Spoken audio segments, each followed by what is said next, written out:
Well, good morning, one and all. You join me from a somewhat very grey and dreary north today. So what are we talking about today? Well, of course, the exact thing I predicted would happen has happened. Just last night, the UK government announced that the checks between the UK and the EU were going to be extended by at least another year. Now, of course, this makes absolute perfect sense when you think of it from a government point of view, because how many stories have we been doing just over the past year, from port officials to customs officials, you name it, who have all been saying we do not have the facilities because we need to build these facilities and they haven't even been built, let alone even the foundations even been set. And in some cases, as have been reported, some haven't even been reached the decision point where they are going to be built. So in terms of that, you know, you've just got to look at these things sometime and just go, oh my word, what on earth is our government up to? What on earth are they doing? And it comes all the way back to straight, utter, sheer incompetence on the part of this government. So if you'd like to help support the channel, by the way, please do remember to hit that like, share and subscribe button. And also down below there are links to my Patreon page and a donation link called Buy Me Coffee, where you can, well, buy me a coffee. And as always, thank you very much to all those people who do support the channel. So, where has all this come from? Why is our government been so, well, awful about building basic infrastructure points for when they knew these checks would even be? And it's not just the basic infrastructure either. It's the staff needed to do this. For example, the port authorities need to hire more staff. HMRC and customs need to hire more staff to do these checks.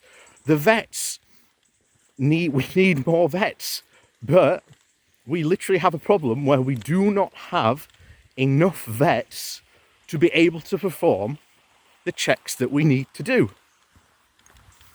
So this is, if the government had not pushed these back, this would be an absolute nightmare for them. And they knew this was going to happen. They absolutely knew this was going to happen. Because there's no, they've been warning about it for weeks. And especially we've seen with the coronavirus putting even more pressure. And as I've said before, the coronavirus has essentially added pretty much like a 2-year turbocharge process to the whole thing of Brexit. So we are seeing problems that maybe we wouldn't have seen initially being, well, sped up to now. So we are seeing these problems, accelerated even quicker. But this delves down into an even deeper point. Because as you may remember, like the original Brexiteer plan was built on 4 points.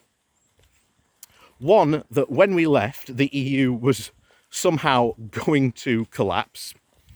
That the second, we would somehow retain our access to the single market without any of its downsides, so we wouldn't have like freedom of movement or anything like that.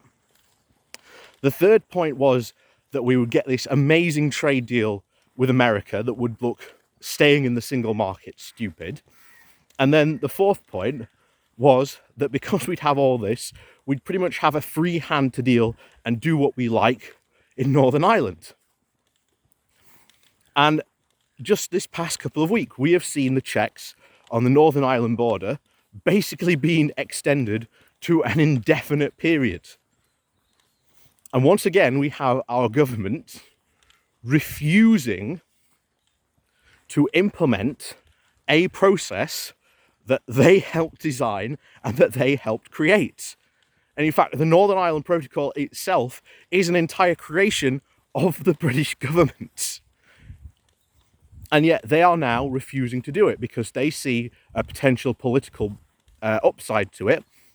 If the Unionists manage to gain a majority in the Northern Ireland Assembly in the elections in 2022, then potentially in 2024, they will vote down the Northern Ireland Protocol, which will again throw the entire system into a complete mess, because as we've said before, you cannot have a hard border between the North and the Republic of Ireland. And yet Brexiteers can't seem to get that simple thing through their head. It's almost like they don't understand how the EU works.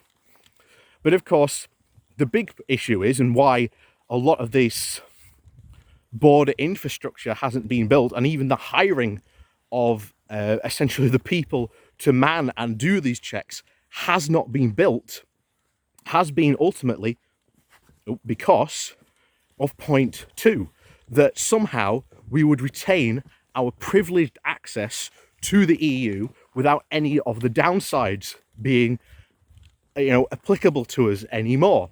This, of course, is complete and utter false. The EU would never give us privileged access like we had before, when we remember. So this is a holdover from all these politicians thinking that exact same thing, that somehow we were going to retain our very much privileged membership, but have no 0% of the guidelines.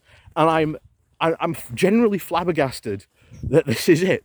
This is absolute sheer incompetence on a scale of things that we knew would happen, were predicted would happen, and would said, this is how it's going to happen. So how do you think you are going to solve these problems? Please tell us, because we'd really like to know how you intend to solve these very critical problems. And of course, they don't have an answer, because according to them, the EU would give them free and privileged access. And of course, that has not happened. So, as always, thank you very much for watching. Please do remember to hit that like, share and subscribe button. And of course, down below there are links to my Patreon page and a one-off donation link called Buy Me Coffee, where you can, buy me coffee. And as always, thank you very much for watching, and we'll see you all next time.